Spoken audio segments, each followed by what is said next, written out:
Olá, irmãos e irmãs. Hoje nós mergulharemos em um tema profundo e muitas vezes ignorado. Os 7 tipos de pessoas que, segundo as Escrituras, podem não alcançar a salvação. Em um mundo que busca cada vez mais respostas rápidas e soluções fáceis, a Bíblia nos lembra que o caminho para Deus é, antes de tudo, uma jornada de entrega e transformação. Este vídeo é um convite para olharmos para dentro de nós e avaliarmos onde realmente estamos em nossa fé. Lembrando que esta não é uma mensagem para criticar ou apontar dedos, mas para alertar e, quem sabe, ajudar aqueles que ainda podem fazer mudanças em suas vidas espirituais. Portanto, assista até o final, pois cada palavra pode ser a chave para uma transformação duradoura. Se esse vídeo falar com você, curta, compartilhe e se inscreva no canal para continuar recebendo conteúdo edificante e deixe nos comentários quais tipos de pessoas estão à sua volta. Vamos começar com os incrédulos. Os incrédulos, segundo a Bíblia, são aqueles que não aceitam Jesus como seu Senhor e Salvador. Em João 3,18, a palavra de Deus diz: quem crê nele não é condenado, mas quem não crê já está condenado, porquanto não crê no nome do unigênito Filho de Deus. O que essa passagem nos diz é que a salvação depende exclusivamente da nossa fé em Jesus Cristo. Ele é o único caminho, e rejeitar essa verdade é o mesmo que se afastar do plano de salvação. A incredulidade pode surgir por vários motivos. Alguns podem ter dificuldades em acreditar por causa de traumas passados, experiências difíceis ou até desilusões com a própria igreja. Outros, talvez, nunca tiveram a oportunidade de ouvir o Evangelho de forma clara e amorosa.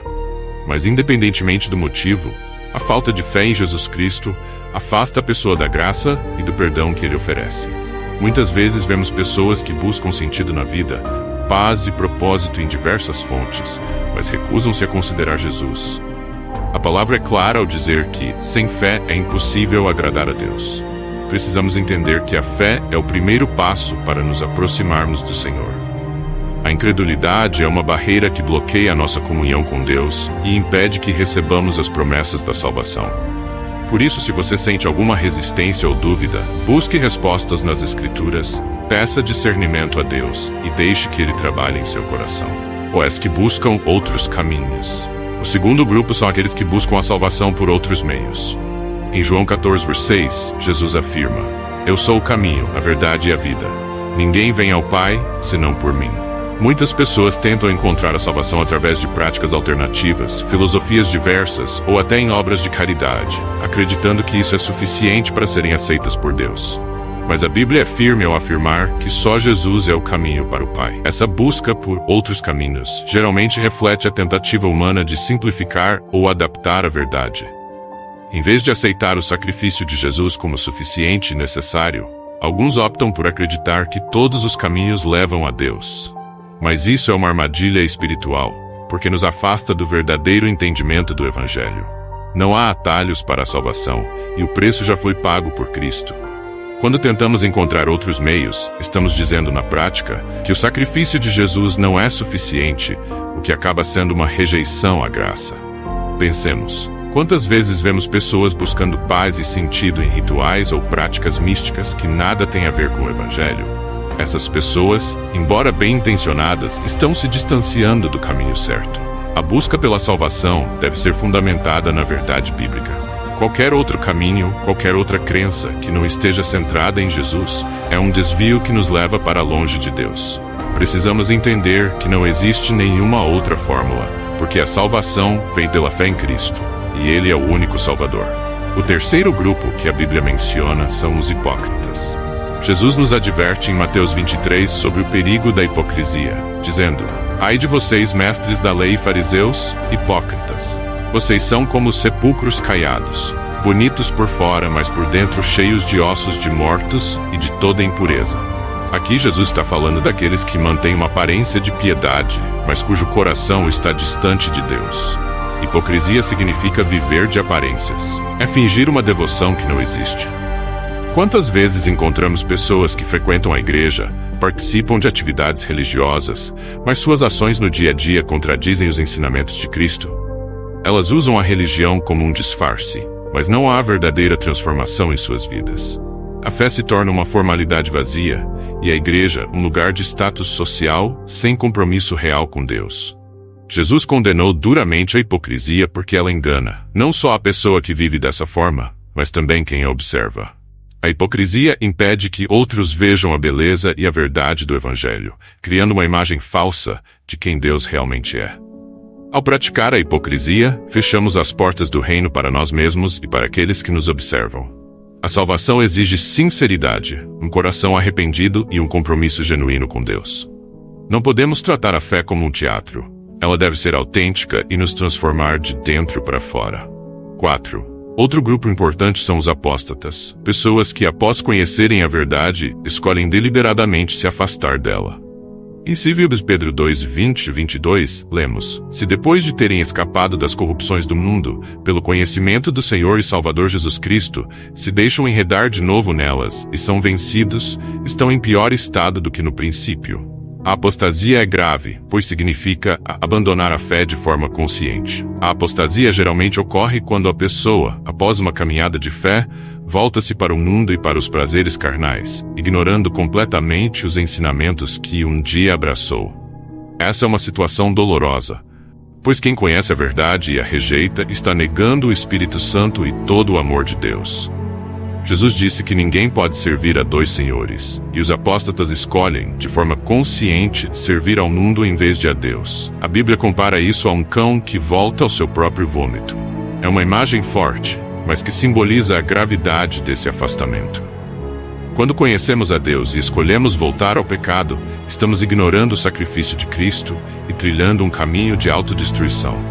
A apostasia é perigosa, porque muitas vezes se disfarça de pequenas concessões, mas leva a um afastamento completo. Se você sente que está se afastando da fé, busque ajuda e arrependa-se, pois Deus sempre está pronto para perdoar e restaurar. Agora chegamos a um dos pecados mais graves segundo a Bíblia, a blasfêmia contra o Espírito Santo. Em Mateus 12, 31 e 32, Jesus nos alerta: todo pecado e blasfêmia serão perdoados aos homens, mas a blasfêmia contra o Espírito não será perdoada. Esse é um dos temas mais temidos e incompreendidos, pois a Bíblia é enfática ao dizer que este é um pecado imperdoável. A blasfêmia contra o Espírito Santo ocorre quando alguém rejeita ou ridiculariza a atuação de Deus de forma consciente, atribuindo ao mal aquilo que é claramente obra do Espírito Santo. Ao fazer isso, a pessoa fecha completamente seu coração para qualquer chance de arrependimento. Esse é um ponto de não retorno, onde o indivíduo se coloca em uma posição de endurecimento total. É um aviso claro de que devemos ser cautelosos em nossas palavras e atitudes com relação ao Espírito Santo. Ele é o Consolador, o guia da nossa vida cristã, e quando escolhemos rejeitá-lo, estamos na prática cortando nossa conexão com Deus. Esse pecado não é um erro ocasional, mas um estado persistente de rejeição à obra divina. Assim, precisamos ter humildade e reverência ao falar das coisas de Deus, evitando julgamentos precipitados. 6. Que desprezam a graça de Deus. O sexto grupo são aqueles que desprezam a graça de Deus. Em Hebreus 10, 26 e 27 encontramos uma advertência: se continuarmos a pecar deliberadamente depois de termos recebido o conhecimento da verdade, já não resta sacrifício pelos pecados. Aqui, a Bíblia nos lembra que a graça é um dom precioso, mas que não deve ser tratado com desdém. Desprezar a graça é viver em pecado intencionalmente, mesmo sabendo das consequências. É uma postura de rebeldia que ignora o sacrifício de Jesus na cruz. Essa atitude demonstra uma falta de arrependimento e um coração endurecido. Quando tratamos a graça como algo barato, desrespeitamos o próprio Deus e nos afastamos da verdadeira transformação. O perdão de Deus está sempre disponível, mas Ele espera que o valorizemos e busquemos viver em santidade. A graça não é uma permissão para pecar, mas um chamado à vida reta. Se vivermos deliberadamente no erro, estamos rejeitando o poder transformador do sacrifício de Jesus. A salvação é um presente, mas também exige uma resposta de compromisso com a fé. 7. Que não reconhecem Jesus como Senhor em vida. Finalmente, o sétimo grupo são aqueles que não reconhecem Jesus enquanto estão vivos. Em Hebreus 9, 27 está escrito: está determinado que os homens morram uma só vez e depois disso enfrentarão o juízo. A salvação é uma escolha feita em vida, e a Bíblia nos diz que após a morte não há mais oportunidade de redenção. Muitos vivem como se tivessem todo o tempo do mundo para decidir, mas a realidade é que a vida é curta e imprevisível. Quando não aceitamos a Jesus como Salvador enquanto estamos vivos, estamos rejeitando o único caminho para a eternidade ao lado de Deus. Após a morte, nossas escolhas já foram feitas e o julgamento é inevitável. Essa é uma mensagem para refletirmos sobre nossa própria vida e lembrarmos da urgência do Evangelho. O que estamos esperando para entregar nossas vidas a Cristo? Essa decisão é fundamental e precisa ser tomada agora. Não podemos nos dar ao luxo de procrastinar a nossa salvação, pois o amanhã não nos pertence. Amados, esses 7 tipos de pessoas refletem caminhos que se afastam da salvação. Deus nos alerta através de sua palavra para que possamos ajustar nossa caminhada e buscar a santidade enquanto há tempo. A salvação é um presente, mas também exige uma resposta de fé, comprometimento e transformação. Que esta mensagem nos leve a uma reflexão sincera e profunda sobre nosso estado espiritual. Compartilhe este vídeo, inscreva-se no canal e que Deus nos guie em cada passo de nossa jornada.